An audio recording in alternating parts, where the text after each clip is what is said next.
কোনো বঞ্চনার জায়গা নেই, এটা নির্দিষ্ট পদ্ধতি আছে, সেই পদ্ধতি অনুসারে দেওয়া হয়, টাইম টু টাইম দেওয়া হয়। এটা বলা হচ্ছে যে ভোটের ফল দেখে বাংলাকে এই টাকাটা এত তাড়াতাড়ি রিলিজ করা হলো, এটা রিলিজ করছে মধ্যপ্রদেশকে কেন দেওয়া হলো? মধ্যপ্রদেশ আর বাংলাতে একই সমান টাকা পেয়েছে, 200-400 কোটি টাকা ডিফারেন্স।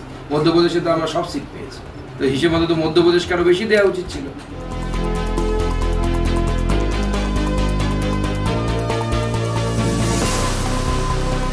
আমরা শুধু বারবার বলছি যে বাংলার টাকা আটকে রেখে অন্যায় কাজ করেছিল নরেন্দ্র মোদীর সরকার।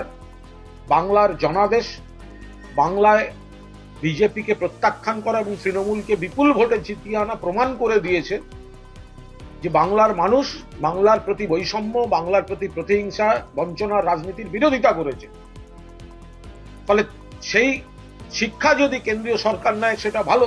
আর আমরা তো বাংলার মানুষকে বলেছিলাম তৃণমূল কংগ্রেসকে শক্তিশালী করুন, তৃণমূল কংগ্রেসে যত বেশি সম্ভব সাংসদ দিন, দিল্লি বাংলার মানুষের চাপে পড়ে বাংলার অধিকার বাংলাকে দিতে বাধ্য হবে।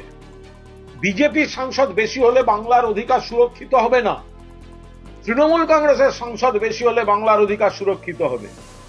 আমরা আশা করি সেদিকেই সমস্ত জলটা গড়াবে।